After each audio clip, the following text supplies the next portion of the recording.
উচ্ছিষ্ট বর্জ্য থেকে জৈব সার উৎপাদন করে মাসে প্রায় ২ লাখ টাকা আয় করছেন ফরিদপুরের এক উদ্যোক্তা। পাশাপাশি প্রায় ২৫টি পরিবার স্বাবলম্বী হয়ে উঠেছে তার এই কর্মযজ্ঞের সাথে যুক্ত থেকে। 100% ন্যাচারাল জৈব সার উৎপাদন করে মানুষ যাতে ন্যাচারাল খাবারটা খাইতে পারে, মাটির সুস্থতা, মানুষের সুস্থতার জন্য আমি এই উদ্যোগে আসি।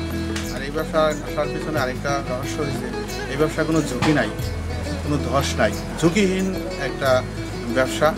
আর মানুষ যা ফেলে দেয় তাই আমি কাজে লাগাই। উদ্যোক্তা কায়ুম জানান, মানুষ যা ফেলে দেয় তা তিনি কাজে লাগান। পরিবেশ থেকে উচ্ছিষ্ট সবকিছু একত্রিত করে সার তৈরির উদ্যোগ নিয়ে এখন তিনি সফল। শুধু উদ্যোক্তা নিজেই নন, এখানে কাজ করে আরো অনেক পরিবার জীবিকা নির্বাহ করছেন। যেমন গোবর, লিটার, তারপরে মিল কারখানার জুট মিলের পচা জুট, গর্দা, তামাক ডাস্টের পচা জিনিস, মিলের করাতের ভুসি, তারপরে আপনার উচ্ছিষ্ট যে জিনিসগুলি আছে এইগুলি পরিবেশ থেকে আমি একত্রিত করে এটারে আমি প্রতি 1 টন 5 টন টাইকোড সার করি, এটারে পরতে পিক ফেলাই এবং প্রতি 5 টনে 1 কেজি টাইকোডার্মা দিয়া এটা আমি 40 থেকে 45 দিনের মধ্যে এটা আমি রেডি করি। এরপরে আমি ক্রাশ মেশিনের মধ্যে ক্রাশ করি, নেটিং করার পরে আমি বাজারজাত করার জন্য আমি বস্তা প্যাকেট করি। আর আমরা এই যে জৈব সার ফসলের জমিতে দিয়ে এখন কিন্তু জমি কালো হয় এবং ওই জমিতে সার কম লাগে, ফসলের দিক উন্নত। এইভাবে আমরা বর্তমান এই যে জৈব সার ব্যবহার করি। ফরিদপুর জেলা সদরের অম্বিকাপুর ইউনিয়নের দিরাজতুল্লাহ মাতুব্বরের ডাঙ্গি এলাকার সমীর শেখের বাজার সংলগ্ন প্রায় 1 একর জায়গায় জৈব সার উৎপাদনের কারখানা গড়ে তুলেছেন কায়ুম। ২০২১ সালে স্বল্প পরিসরে এবং স্বল্প পুঁজি নিয়ে শুরু করেন। বর্তমানে দুটি এনজিওর সহযোগিতায় প্রায় ৪০ লাখ টাকা বিনিয়োগ করে বিশাল কর্মযজ্ঞে রূপান্তরিত করেছেন। আগে কোনো কাজ কাম ছিল না, বেকারি ছিলাম। বর্তমানে 1 বছর ধরে চাকরি করতেছি, ভালোই আছি, যে বেতন পাই, সংসারও ভালোই মোটামুটি চলে। আমার এলাকায় কাজ করে অনেক সুবিধা পাই, বাড়ি থেকে যাইতে আসতে অনেক সহজ হয়, কাজ করতে অনেক সহজ হয়। এই জৈব সারগুলো বিভিন্ন দেশে বিভিন্ন প্রান্তে বিভিন্ন কৃষকের মাঝে যায়, কৃষক খুব উপকৃত হয়। আগে কৃষকগণ রাসায়নিক সার ব্যবহার করে অনেক ক্ষতির সম্মুখীন হয়েছে। 25 জন শ্রমিক সকাল থেকে সন্ধ্যা পর্যন্ত কাজ করেন কায়ুমের এই কারখানায়। শ্রমিকদের পারিশ্রমিক ও উৎপাদনের খরচ বাদে মাসে প্রায় 2 লাখ টাকা আয় করছেন এই উদ্যোক্তা।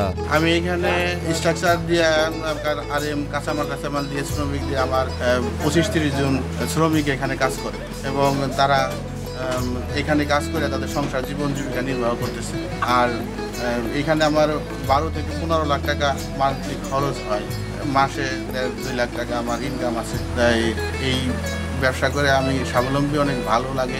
আব্দুল কায়ুম খান আগে জেলা শহরের নিউ মার্কেট এলাকায় পোশাক বিক্রেতা ছিলেন। করোনার সময় ব্যবসায় মারাত্মক ক্ষতিগ্রস্ত হন। বিকল্প চিন্তা থেকে শুরু করেন জৈব সার তৈরির উদ্যোগ। নানা প্রতিকূল পরিবেশের মধ্যেও শুরুর মাত্র 4 বছরের মধ্যেই সফলতা পান কায়ুম। এই জৈব সারের ফ্যাক্টরিতে মিলন ভাই আমার একটা চাকরি দিছে। আমি অসহায় মানুষ, এই চাকরি পাওয়াতে আমার সংসারটা আমি এখানে চাকরি করে বাঁচায় রাখছি এবং তার আগে আমি অনেক কষ্ট করছি, 3 বেলা খাই 1 বেলা খাইছি। তা আমি চাই আমার মতন প্রতিবন্ধী মানুষ কায়েম ভাইয়ের মতো যদি আরো 2-4 জন চাকরি দেয় কিংবা ফ্যাক্টরিতে সুযোগ পায়, তাতে আলহামদুলিল্লাহ আমাদের মতন প্রতিবন্ধী মানুষ আমরা বেঁচে থাকতে পারবো। কারখানায় দেখা যায় বিভিন্ন এলাকা ও কারখানা থেকে সংগ্রহ করা বর্জ্য, গরুর গোবর, হাঁস মুরগির বিষ্ঠা, পয় বর্জ্য, জুট মিলের বর্জ্য, লিটার জাতীয় বর্জ্য সহ উচ্ছিষ্ট বর্জ্য সংগ্রহ করে এনে স্তূপ করে রাখা হয়েছে। প্রতি 5 টন বর্জ্যে 1 কেজি ট্রাইকোডার্মা দিয়ে 40 থেকে 45 দিন স্তূপ করে রাখা হয়। এরপর তা ক্রাশ মেশিনের মাধ্যমে সংমিশ্রণ করে গুঁড়ো করা হয়।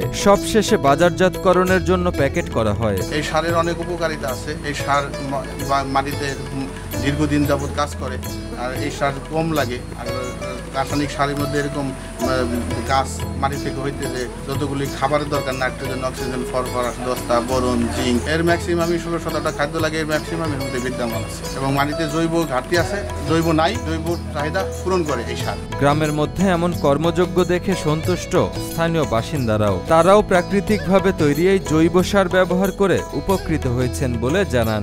এই ফ্যাক্টরিটা আরো যদি বড় হয়, আরো আমাদের মতো অনেক যুবক আছে, কাজ করে না, বৃদ্ধ আছে, কাজ করে ধরেন কাজ পায় না, ঘুরে, তারা যদি বড় হয়, কাজ করতে সুযোগ পায়, আশা করি তাদের ফ্যামিলিও আমাদের মতো ভালো হবে। উদ্যোক্তা আব্দুল কায়ুম খানের এই কর্মযজ্ঞে স্থানীয় ইউনিয়ন পরিষদের চেয়ারম্যান মোহাম্মদ নুরুল আমিন জানান, এলাকায় এই কারখানাটি গড়ে তোলায় এলাকার কৃষকেরা উপকৃত হচ্ছেন।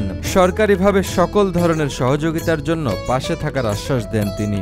আরও যেন বড় পরিসরে সে করতে পারে, সেই ব্যাপারে কোনো সহযোগিতা লাগলে যদি আমার কাছে সহায়তা প্রয়োজন হয় আমাকে বললে আমার জায়গা থেকে, বা গভর্নমেন্টের কোথাও যদি আমি চেয়ারম্যান হিসেবে তাকে সহযোগিতার প্রয়োজন হয় আমাকে বললে আমি সার্বিক সহযোগিতা করব। এই ট্রাইকো কম্পোস্ট ব্যবহারে কৃষকেরা বেশি লাভবান ও উপকৃত হবে বলে জানান ফরিদপুর কৃষি সম্প্রসারণ অধিদপ্তরের উপপরিচালক মোহাম্মদ রফিকুল ইসলাম। এই উদ্যোক্তাকে সকল বিষয়ে সহযোগিতা করা হবে বলে জানান তিনি। আমরা এরকম কায়েমের মতো চাই যে আরো কিছু উদ্যোক্তা তৈরি হোক, যাদেরকে আমরা সার্বিক হেল্প করবো, তাদের সারটা পরীক্ষা করার জন্য আমরা প্রয়োজনে রেজিস্ট্রেশন করার জন্য ব্যবস্থা করবো আমরা, এবং আমাদের ফরিদপুরে রাসায়নিক সারের চাহিদা কমিয়ে যেন জৈব সারটাকে আমরা আরও বেশি জনপ্রিয় করতে পারি, এবারে আমাদের চেষ্টা অব্যাহত।